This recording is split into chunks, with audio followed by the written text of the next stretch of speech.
que le parler en langue ne te rende pas bête. Parce que la Bible dit que lorsque nous parlons en langue, qu'est-ce qui se passe? L'intelligence est stérile.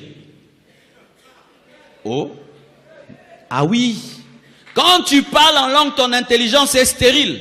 Quand tu parles en langue, tu n'apprends pas le français. Quand tu parles en langue, tu n'apprends pas à retenir les versets. Quand tu parles en langue, tu ne réfléchis pas. Il faut avoir le temps de parler en langue et le temps de parler en français et de réfléchir en lingala ou en français, mais de réfléchir. Parce que lorsque tu vas prêcher, tu ne vas pas prêcher en langue. À l'âge de 21 ans, j'avais écrit, si, quand j'aurai 40 ans, je n'ai pas fait ça, ça et ça, j'ai échoué. J'ai écrit. À 40 ans, je suis allé lire. J'ai fait tout ce que j'avais écrit, que je devais faire à 40 ans.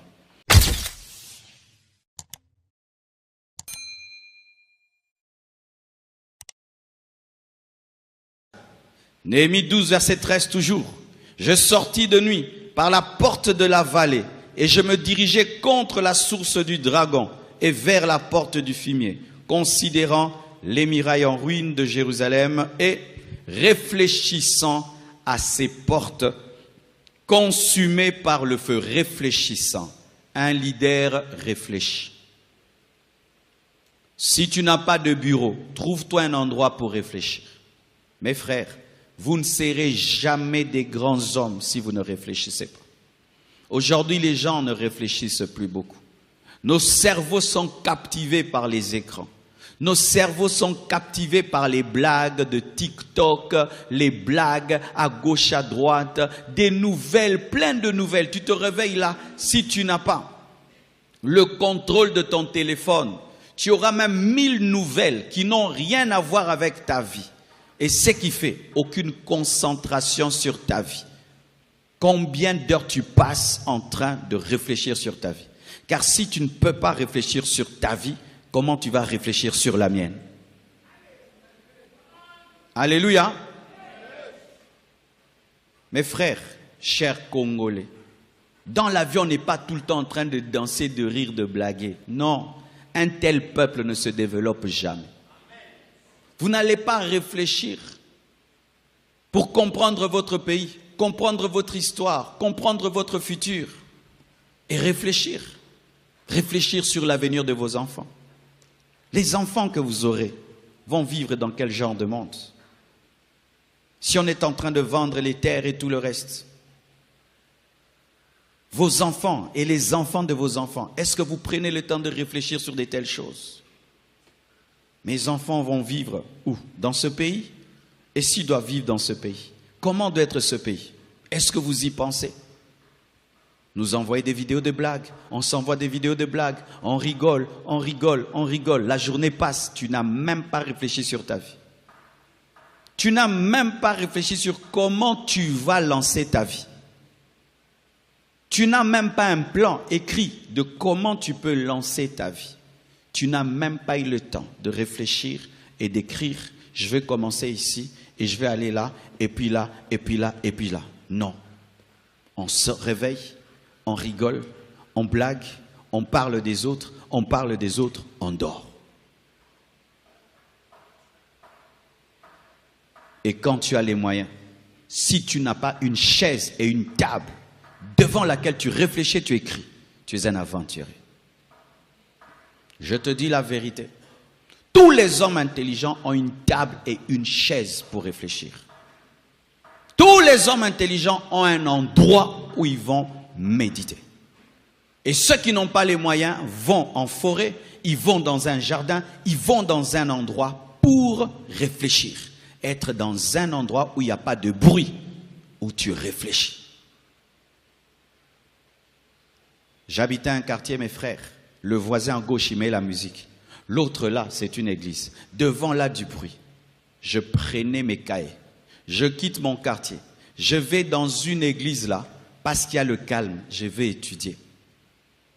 Je rentre le soir chez nous, parce que je dois réussir. Et je refuse de ressembler à mon quartier.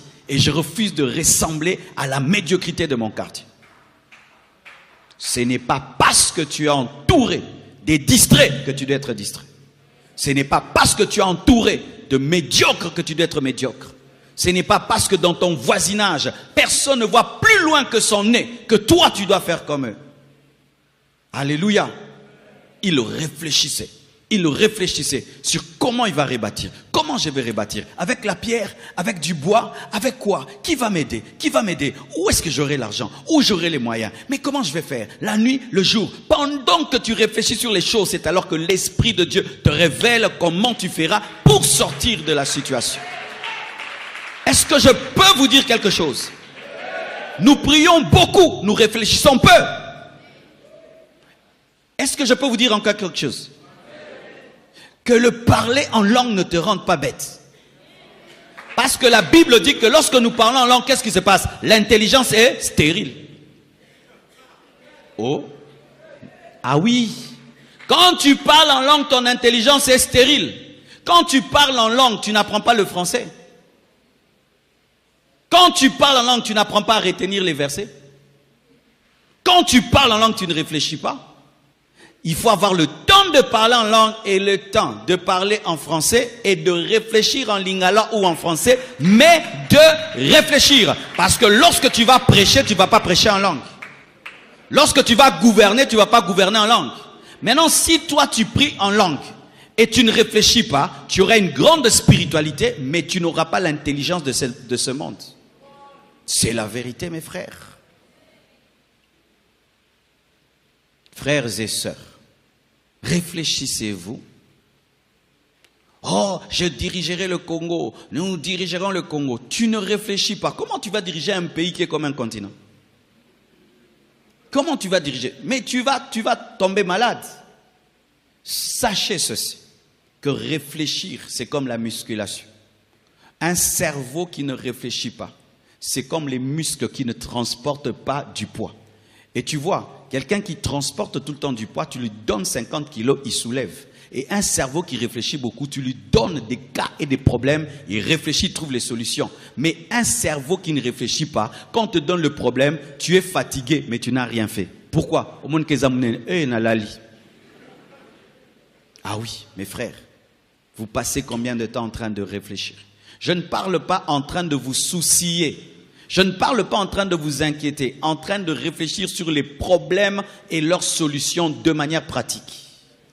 Et où écris-tu tes réflexions? Où écris-tu tes réflexions?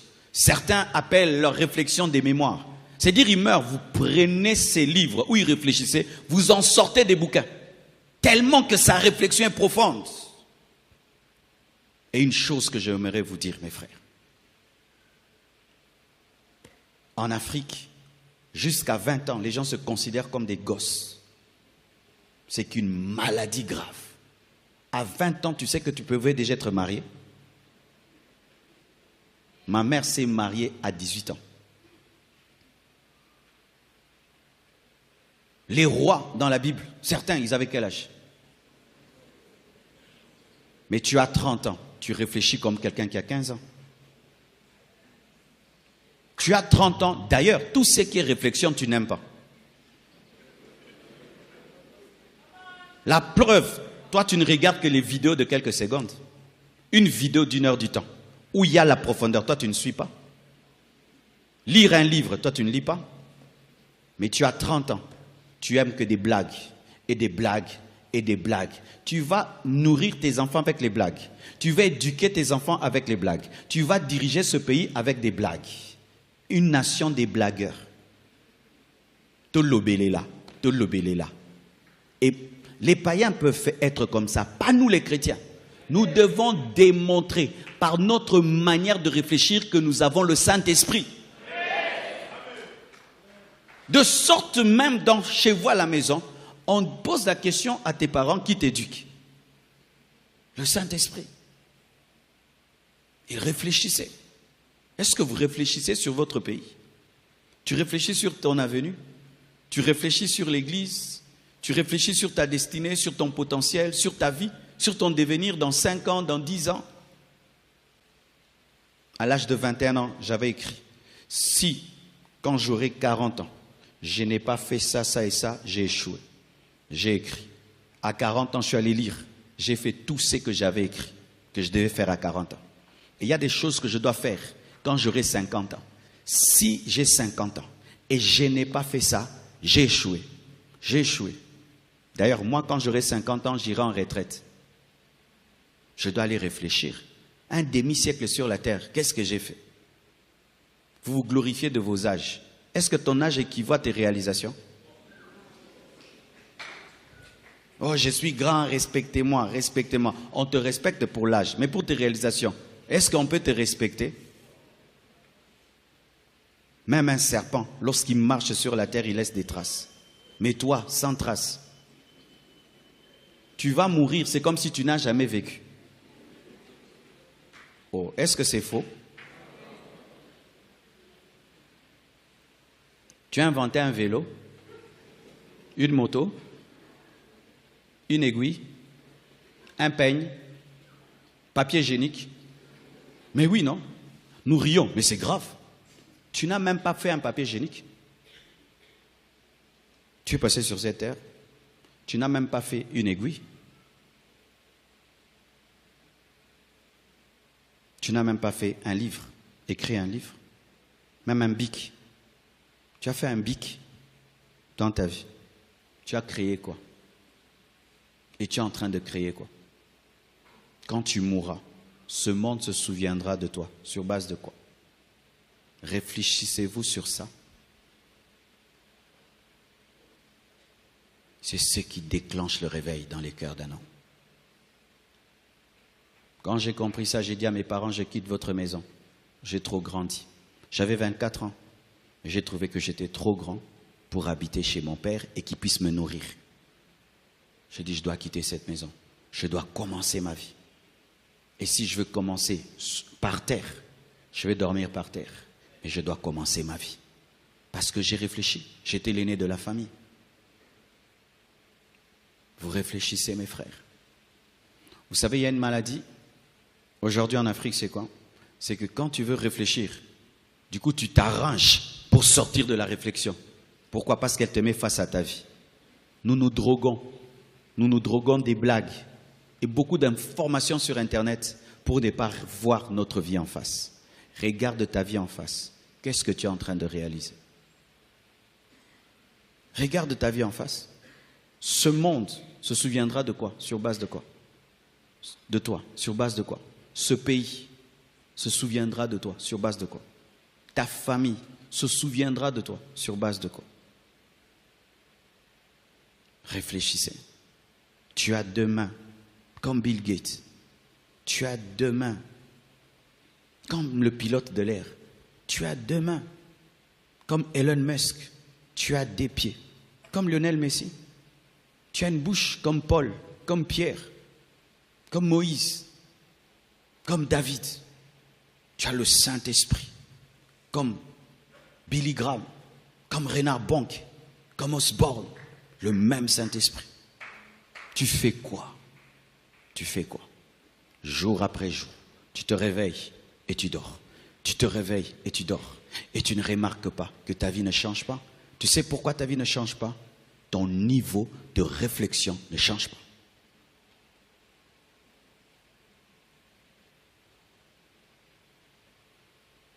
N'ayez pas peur de réfléchir. Même si réfléchir fait mal. Parce que réfléchir te permet de voir ce que les autres ne voient pas. Ça te permet de voir ce que ceux qui sont distraits ne voient pas. Et beaucoup de gens n'aiment pas ça. Alors que c'est dans la différence qu'il y a la percée. Si mon cerveau et mon esprit commencent à comprendre des choses que tout le monde ne comprend pas, déjà, c'est un pas pour être différent et pour influencer les autres. Prenez le temps de prier, de lire la Bible, mais de réfléchir. De réfléchir. On te dit, tu fais quoi? Tu pries? Non. Tu lis la Bible? Non. Tu as des soucis? Non. Je réfléchis. Je réfléchis. Devenir chrétien, ce n'est pas l'enlèvement du cerveau. Le Saint-Esprit ne vient pas désactiver la réflexion en nous. Le Saint-Esprit ne vient pas faire ça. Sans cela, mes frères, nous allons dire Amen. des églises partout, des églises, le pays ne va pas se développer. L'Afrique ne va pas se développer parce que vous n'êtes qu'en mode prier, prier et prier, mais pas réfléchir. Comment toute cette saleté qui est là, je peux la changer en argent? Comment tous ces problèmes qu'il y a dans ce pays, je peux les changer en opportunités d'affaires? Si moi je dirigeais ce pays, qu'est-ce que je ferais et qu'est-ce que je ne ferais pas? Ce n'est pas un péché de réfléchir comme ça. Réfléchir. Je gagne autant, je dépense comme autant. Comment je peux faire pour réduire mes dépenses? Mes frères et sœurs, on m'avait offert une Jeep. Et je l'aimais bien. Et puis je me rendais compte qu'à la fin du mois, je n'avais pas de l'argent. Et puis on s'est assis avec ma femme, on a réfléchi. La Jeep nous coûtait 20 $ par jour. 600 $ par mois. Et en ce temps-là, je ne sais pas si je gagnais combien. Tout mon argent, 3/4, allait dans la Jeep. On a réfléchi, on a décidé quoi? On l'a vendue. Je m'en fous de rouler avec une belle voiture. Il faut que j'ai de l'épargne parce que j'ai des enfants. Et j'ai vendu, j'ai acheté une voiture qui ne me coûtait pas cher. Et ainsi, j'ai commencé à épargner, réfléchir. Mais toi, tu vas chasser l'esprit de pauvreté et de stagnation et des blocages et la sorcellerie du quartier, alors que ta sorcellerie, c'est ta voiture. Alléluia. Ton téléphone te coûte combien par mois? En mégas, en unités. Tu gagnes combien et tu dépenses combien? Les mégas que tu dépenses, ils t'ont fait entrer l'argent, tu ne réfléchis pas. Méga, méga, méga. Mais l'argent de méga, commence une boutique, vend du pain, au lieu d'être tout le temps sur Internet pour rien. Réfléchir entre une chaussure de 100 $ et des chaussures de 100 $ avec mon niveau de vie. Qu'est-ce que je dois acheter? J'achète des chaussures de 10 $, j'investis les 90 $ et j'achèterai demain des chaussures même de 300 $ que de paraître riche alors que tu es pauvre. Réfléchir. Mes frères et sœurs, si vous ne faites pas ainsi, lorsque j'ai eu mes premiers 1000 $ de ma vie, mes premiers 1000 $ à moi-même qu'on m'a donné, j'ai quitté mes parents. Mais il y a des jeunes ici, vous avez des 1000 $, vous êtes toujours chez vos parents? Moi, quand j'ai eu mes premiers 1000 $, tu vois, je me suis préparé toute ma vie à quitter mes parents. Quand j'ai eu la passe, j'ai marqué, je suis sorti. Jusqu'à aujourd'hui, je ne suis jamais rentré. Mais toi, chez vous, 1000 $, 2000 $, 1000 $, 2000 $, et tu es toujours là en train de tourner dans la cuisine de tes parents. Certains, l'argent que tu as eu, ils ont déjà une maison. Mais toi, l'argent que tu as eu, tu as fait des fêtes. Parce que tu ne réfléchis pas. Un jour, un homme de Dieu est venu ici. C'est quand j'ai acheté ma première parcelle. Il a dit, le pasteur Marceau est trop fatigué, il a trop prêché. Nous allons l'envoyer en vacances. L'église, par prix de compassion, m'a donné 8000 $.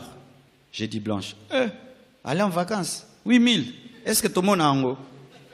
On est allé à Maluku là-bas. On a acheté 4 parcelles de 2000 $, 2000 $. Il y a de cela 20 ans ou je ne sais pas combien, 15 ans ou 16 ans, j'ai oublié même. Mais aujourd'hui, ces parcelles-là coûtent combien? Fois 10. Mais toi, tu serais allé à Dubaï. Et tu allais nous envoyer des photos pour qu'on soit jaloux de toi. Maintenant, être jaloux de toi, ça te donne l'argent. On est maintenant jaloux de toi. Après, tu as l'argent quand on est jaloux de toi. Parce que maintenant, nous vivons pour rendre les gens jaloux.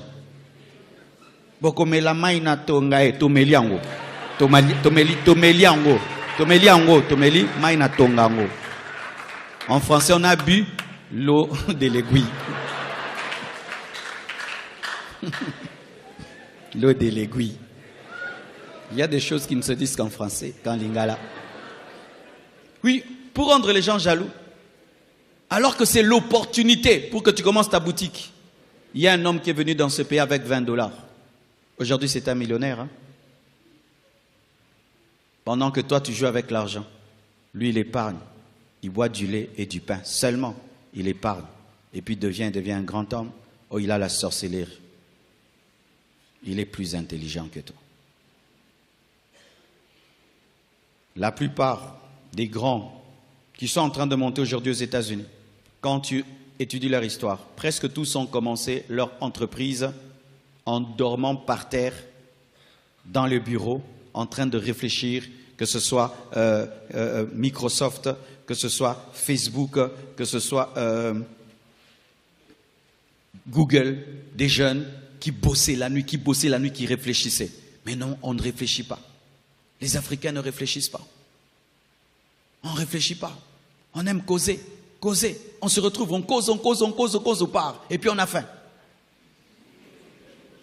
Mais oui. Mais vraiment, j'aimerais vous poser la question. Est-ce que vous vous rencontrez pour réfléchir?